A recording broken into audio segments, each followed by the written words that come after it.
Bimo, bisakah kamu meretas kamera CCTV? Kita harus menemukan Elina dengan cepat, kata S dengan suara tegas. Aku akan ikut denganmu, Sinta, ujar William, suaranya serius. Kita tidak boleh membuat keributan. Semua harus berhati-hati dalam setiap gerakan, tambah S lagi. Meskipun terkadang berselisih, semua orang tahu S bertanggung jawab, dan mereka memutuskan untuk mengikuti arahannya.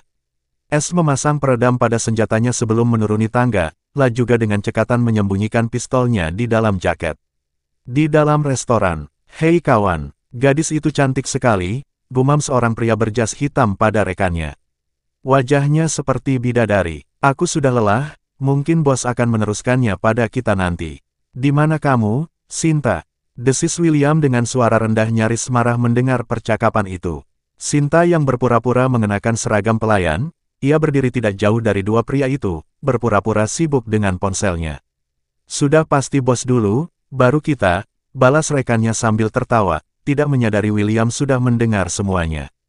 Jasmine, ayo bergerak. Mereka menuju dapur, bisik William tajam. Di dekat dapur, Sinta, mereka membawa Elina ke dapur.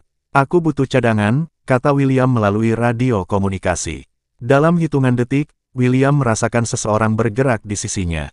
Itu Daniel dengan ekspresi siaga. Aku akan pergi bersama Andre dan Bimo. Kita berjaga di belakang. Ada lebih banyak penjaga untuk memindahkan Elina ke mobil, jelas Daniel cepat. Dan Jasmine, hati-hati, tambah Daniel dengan serius. William tak menjawab, wajahnya gelap, dan tanpa membuang waktu, ia mendorong pintu. 10 orang, ditambah satu yang membawa Elina, bisik William setelah mengintip. Brengsek, William. Bagaimana kalau Elina tertembak? Desis Jasmine, mengikutinya dengan senjata siap ditembakkan. William tidak menjawab. Gerakannya yang cepat langsung menyerang salah satu penjaga di dapur. Satu persatu lawan tumbang, tetapi mereka mulai menembaki balik. William dan Jasmine bersembunyi di balik meja stainless steel, memastikan tidak ada peluru yang mengenai Elina.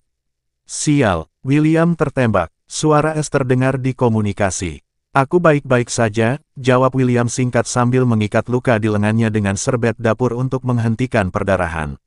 William memiliki nama samaran King di dalam grup. Aku kehabisan peluru, kata Andre melalui radio. Kita harus beralih ke tangan kosong. Alihkan perhatian mereka. Aku akan ambil Elina, ucap William ke Jasmine. Siap, balas Jasmine, matanya fokus pada musuh. Mereka menghitung bersama. 1, 2, 3. William melempar batu kecil yang mengenai kening salah satu pria, membuatnya terhuyung. Saat itu, Jasmine menembak pria yang membawa Elina, menyebabkan tubuhnya terjatuh ke lantai bersama Elina. William berlari menghampiri Elina yang masih tak sadarkan diri. Apa kau baik-baik saja? Tanyanya pelan, meskipun jelas wanita itu tak memberi respons. Pertarungan fisik pun dimulai. Sisa musuh hanya 2 orang. William terlibat dalam perkelahian sengit. Seorang pria besar meninju wajah William, tetapi William berhasil membalas dengan serangan ke tenggorokan lawannya, membuatnya terbatuk. Sementara itu, Jasmine menunjukkan keahlian bela dirinya. Dengan cepat, ia memiting leher salah satu lawan, mengunci kakinya di tubuh lawan tersebut, dan mematahkan lehernya dengan gerakan cepat. Suara krek terdengar jelas, dan tubuh pria itu jatuh tak berdaya. William akhirnya menyelesaikan pertarungannya dengan memukul telak rahang lawannya hingga membuatnya pingsan. Elina, panggil William lirih, mengangkat tubuh Elina yang tak sadarkan diri. Daniel dan Alvin menerobos masuk dari pintu belakang. Wajah mereka penuh luka dan memar, namun ekspresi mereka tetap fokus. Alvan sedang mengambil mobilnya, kata Daniel cepat. Rio, panggil tim sanitasi. Bersihkan kekacauan di sini. Tidak perlu cadangan, instruksi S melalui radio. Beberapa menit kemudian, Alvan datang dengan mobil. Daniel membuka pintu penumpang, dan William dengan hati-hati meletakkan Elina di dalam mobil, memastikan sabuk pengamannya terpasang. Sampai jumpa di klub, kata Daniel singkat sebelum mereka bergegas pergi. William duduk di kursi penumpang, melirik ke arah Elina yang masih tak sadarkan diri. Rahangnya mengatup kuat, kemarahan masih membara di dalam dirinya. Siapapun yang berani menyentuhnya, mereka akan membayar mahal, pikirnya dalam diam.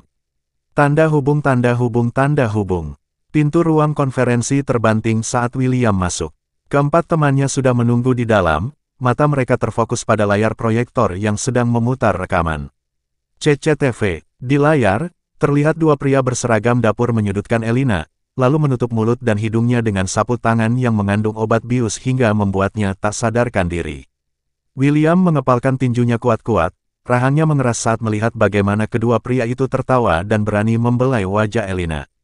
Tanpa sepatah kata, dia berbalik dan keluar dari ruang konferensi. Langkahnya membawanya ke ruang interogasi yang terletak di salah satu ruangan di Club Deluxe. Di sana, seorang pria duduk di kursi dengan kondisi penuh luka. Tangannya terborgol ke belakang kursi, dan wajahnya menunjukkan ekspresi ketakutan bercampur kesakitan. Pria itu adalah satu-satunya yang selamat dari kelompok penculik Elina.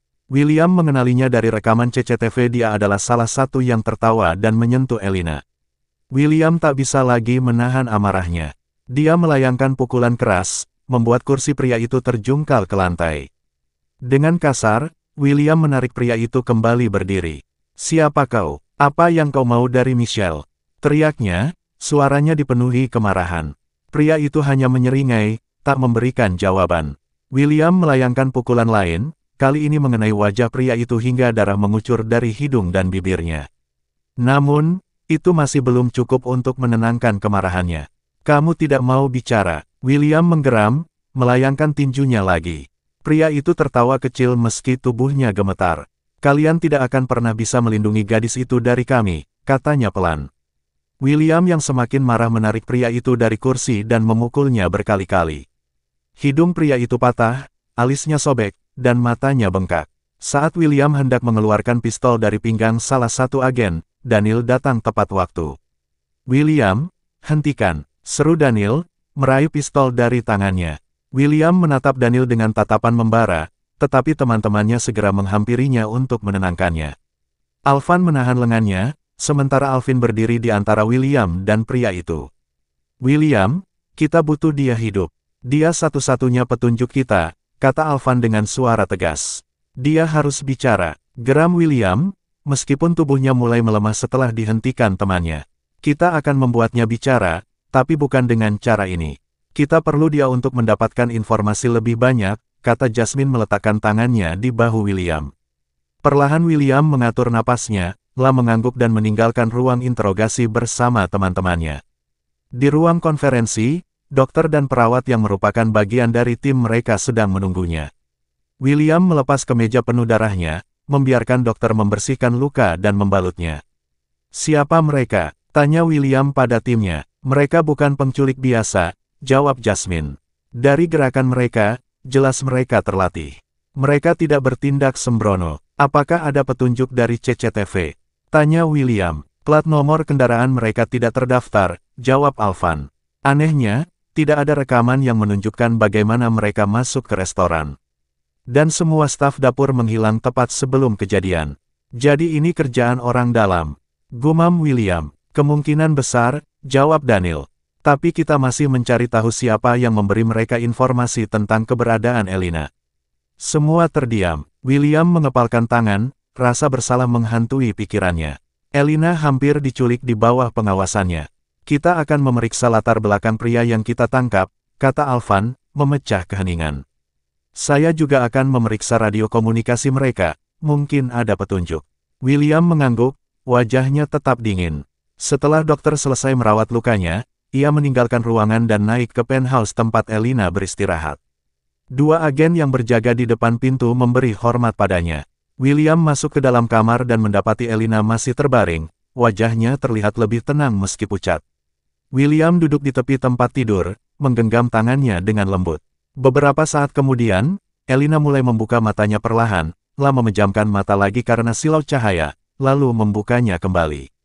Pandangannya tertuju pada William. William," suaranya lemah. "Apa yang terjadi?" "Kamu aman sekarang," jawab William, suaranya lembut.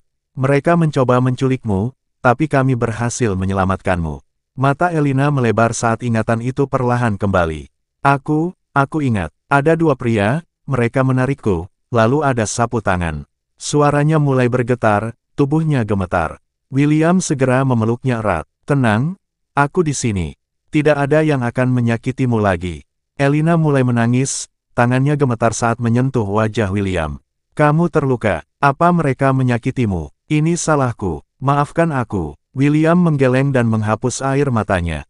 Jangan minta maaf. Ini bukan salahmu. Aku baik-baik saja. Tapi lenganmu, apakah itu peluru? Tanya Elina dengan isak. Ya, tapi itu tidak penting sekarang, kata William, suaranya lembut namun tegas.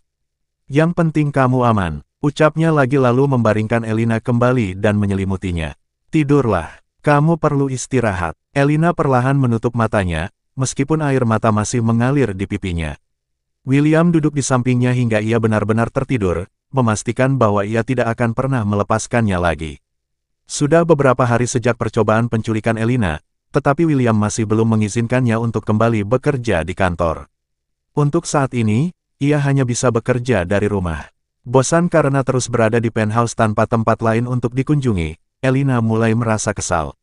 Meski demikian, ia memahami bahwa William hanya ingin melindunginya. Ketakutan akan seseorang tiba-tiba muncul dan menculiknya kembali membuat Elina sering merasa cemas. Saat sarapan, William memperhatikan Elina yang tampak melamun. Apakah kamu baik-baik saja? Tanyanya cemas. Elina tersenyum kecil dan mengangguk. Ya, aku baik-baik saja. Setelah itu, mereka kembali melanjutkan makan. Usai sarapan, Elina pergi ke ruang tamu untuk membuka laptopnya. Ada beberapa pekerjaan yang dikirimkan oleh sekretarisnya melalui email. Sementara itu, William sibuk di kamarnya, bersiap-siap untuk pergi ke suatu pertemuan. Saat William keluar dari kamar sambil memperbaiki dasinya, ia berbicara, bagaimana kalau kamu bertemu Colin dan Mama hari ini? Kamu bisa berbelanja atau bertemu dengan koordinator pernikahan. Mungkin dengan begitu kamu tidak akan merasa bosan di sini. Elina tampak ragu. Kamu yakin? William mendekatinya, lalu duduk di sampingnya. Aku hanya ingin memastikan kamu aman. Sampai dalang di balik penculikan itu ditemukan, aku tidak akan membiarkanmu keluar sendirian. Elina tersenyum kecil, lalu mengambil dasi William dan mulai mengikatkannya dengan rapi. Setelah selesai, ia menepuk bahu William sambil berkata, sudah rapi sekarang. Namun, senyuman di wajahnya memudar ketika ia menyadari William menatapnya penuh perhatian. Merasa canggung, Elina cepat-cepat berkata, aku akan bersiap-siap. Jam berapa aku bisa bertemu dengan mereka? William hanya tersenyum kecil melihat tingkahnya yang panik. Sekitar jam 11 pagi, William membawa Elina ke Glory Resto untuk bertemu dengan Colin dan ibunya. William sendiri tidak bisa ikut bersama mereka karena ada pertemuan makan siang. Ibu, seru Elina ketika melihat ibu William menyambutnya dengan hangat. Colin juga memeluknya erat. Marissa sang koordinator pernikahan, sudah menunggu mereka di restoran. Mereka membahas persiapan pernikahan, mulai dari lokasi, undangan, daftar tamu, hingga catering. Semuanya sudah hampir selesai. Hanya beberapa hal kecil yang tersisa, seperti memilih gaun, tuxedo, dan membeli cincin. Apakah William tidak bisa ikut meninjau lokasi? Tanya Marissa. Sepertinya dia sangat sibuk. Kita percaya saja padamu Marissa, jawab Elina dengan senyum ramah. Setelah makan siang, mereka pergi ke butik kuturier ternama untuk melihat gaun dan melakukan pengukuran. Di perjalanan menuju butik, Elina melihat kios kecil yang menjual macarons favoritnya. Ia berpikir untuk membelinya sebagai oleh-oleh untuk William. Aku hanya perlu membeli sesuatu sebentar. Kalian lanjutkan saja dulu ke Franciscas, kata Elina. Ibu tunggu saja di sini, ujar ibu William. Tak perlu bu, ini dekat kok, jawab Elina dengan senyum. Dengan bersemangat, Elina pergi ke kios tersebut. Sementara ia mengantri, ponselnya berdering. Itu William. Halo, jawab Elina. Hei, kamu di mana sekarang? Tanya William. Masih di Glorieta. Aku mau beli sesuatu sebentar. Ini dekat kok. Kamu sendirian. Suara William terdengar sedikit khawatir. Ya, tapi aku cepat kok. Banyak satpam di sini, jawab Elina santai. Baiklah, hati-hati. Aku akan segera menjemputmu di Franciscas. Ya, tenang saja. Setelah menutup telepon, Elina memesan beberapa macarons dan memasukkan ponselnya kembali ke dalam tas. Sementara itu, di tempat lain, William duduk di ruang konferensi bersama Jasmine, Daniel, Alvan, dan Alvin. Jasmine menyajikan laporan tentang Maxim Orlando, pria berusia 45 tahun yang menjadi tersangka utama. Dia dalangnya, Tanya William sambil membaca informasi itu. Dia mengaku setelah 4 hari interogasi, jawab Jasmine. Namun, diskusi mereka terhenti ketika salah satu agen senior Rio bergegas masuk. Anda harus melihat ini. Di layar proyektor, siaran berita menampilkan kejadian baku tembak yang tengah terjadi di Glory. Mata William membelalak. Sialan, serunya sambil mengambil ponselnya dan mencoba menghubungi Elina. Namun, panggilannya tidak dijawab. Michelle ada di Glorieta sekarang, katanya panik. Tenang, mungkin dia sudah keluar, ujar Daniel mencoba menenangkan. Dia tidak menjawab teleponku, bentak William. Tanpa membuang waktu, ia mengambil pistolnya dan bergegas menuju mobil. Di dalam mobil, ia berbicara melalui perangkat komunikasi dengan timnya. King, kami mendukungmu. Apakah Elina bersama seseorang? Tanya Daniel. Seharusnya bersama Colin dan ibuku, tapi tadi dia bilang mau membeli sesuatu sebentar. Jawab William semakin khawatir. Mobil William melaju kencang, dengan pikiran dipenuhi kecemasan akan keselamatan Elina.